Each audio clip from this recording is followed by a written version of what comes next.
తీస్తా. నాలో ఉన్న క్రియేటివిటీ మొత్తం బయటికి తీస్తా. నా తడాకా చూపిస్తా. సల్మాను, ఇంతకీ నిన్నటి మ్యాచ్లో ఏం జరిగిందో చెప్పు.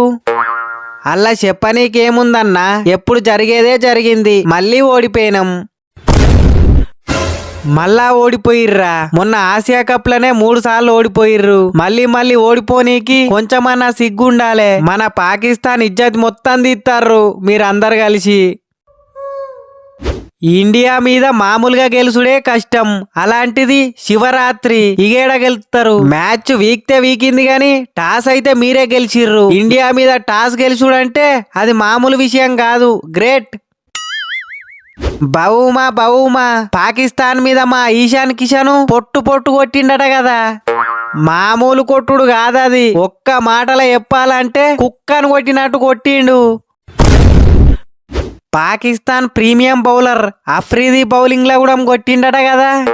అదైతే ఇంకా ఘోరం. ప్రీమియం బౌలర్ ను పిచ్చి కుక్కను కొట్టినట్టు కొట్టిండు. ఏం సల్మాను, రాత్రి నిద్ర కూడా పోనట్టున్నారు. కండ్లన్నీ రెడ్గా అయినాయి. నిన్న మీకు శివరాత్రి అయితే మాకు కాలరాత్రి. శివరాత్రి మీరు వేసుకొని జాగారం మాతోడి వేపిచ్చిర్రు. మ్యాచ్ ఓడిపోయిందని బాగా బాధపడ్డట్టున్నారు కదా. బాధ ఉండదా మరి? అభిషేక్ శర్మని డకౌట్ చేయంగానే మ్యాచ్ మేమే గెలుస్తాం అనుకున్నాం. But end of the day ఏం మారలేదు. 24 గంటలు గడిస్తే క్యాలెండర్ లో తేదీ మారుతుంది. 365 రోజులు గడిస్తే క్యాలెండరే మారుతుంది. బట్ 100% చెప్తాన్నా, ఏది మారినా మారకున్నా పాకిస్తాన్ కు పట్టిన దరిద్రం మారది, మీ బతుకులు మారాయి. నేను మొదటి నుండి మొత్తుకుంటూనే ఉన్నా, ఇండియా మీద గెలుచుడు మనతోటి కాదు, మ్యాచ్ బైకడి చేద్దామని. విన్నరా? ఉన్న ఇజ్జత్ మొత్తం బాయే. ఇప్పుడు ఏ మోకం పెట్టుకొని మన దేశంలో పోతాం? ఓ కొడుకో, ఇక నేను బతకా. ఈశాను, మొత్తానికి పాకిస్తాన్ వాళ్ళను మళ్ళా విసికిర్రు. హ్యాపీయే కదా. అది మామూలు హ్యాపీ కాదు.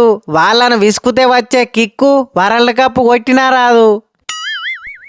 ఈశాను, మేమాడిన పిచ్ మీదనే కదా నువ్వు కూడా బ్యాటింగ్ చేసింది. నువ్వేదో సపరేట్ పిచ్ మీద ఆడినట్టు ఆ కొట్టుడేంది? నీ ఆట చూస్తా అంటే శివరాత్రి రోజు శివుడు శివతాండం చేసినట్టున్నది. మరే కాటేరమ్మ కొడుకంటే వట్టిదే అనుకుంటానవా? అయినా నాకు అర్థం కాక అడుగుతున్నా, పాకిస్తాన్ ఏదో పెద్ద టీం అయినట్టు ఆ డుక్కు బ్యాటింగ్ ఏంది? ఏం చేద్దాం ఈశాను, లాస్ట్ ఓవర్లా 2-3 సిక్సులు తప్పరిద్దాం అనుకున్నా గాని ఆ తారిక్ గాడు మనిషి ఏమో గొడ్డు ఉన్నాడు, బాలేమో అడ్డదుడ్డ మిసురుతాండు. బొక్కలే, వాడిదో బౌలింగు, వాందో కథ. నీకు అసలు విషయం తెలియదు. ఆ బౌలింగ్ స్టైల్ ని కాపీ కొట్టిందే మన ఇండియా నుండి. కావాలంటే నువ్వే చూడు.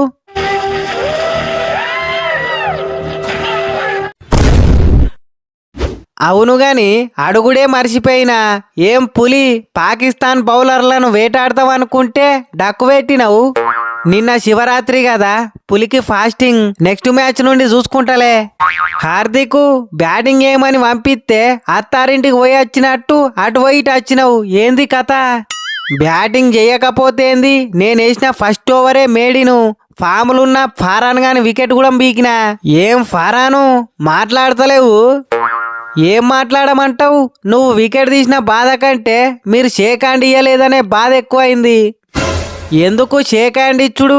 షేక్ హ్యాండ్ ఇస్తే కప్పెత్క వీకినట్టే నా వాచెత్క వీకుదామనే. బుమ్రా బ్రో, నీ బౌలింగ్ లో నేను అవుట్ అయినా గాని ఒక 6 అయితే కొట్టినా. అయ్యబు, మీకు మాకు పంచాయతీలే నడుస్తున్నాయి. అలాంటప్పుడు సిగ్గుండాలే నేను వేసిన బాల్ కొట్టనీకి. బాబరన్న, నాకు అర్థం కాక అడుగుతున్నా, ఈ ఇండియాతోటి ఆడి మన ఇజ్జత్ తీసుకున్నాడు అవసరమా? వ్యాపారంలో ఇవన్నీ కామన్.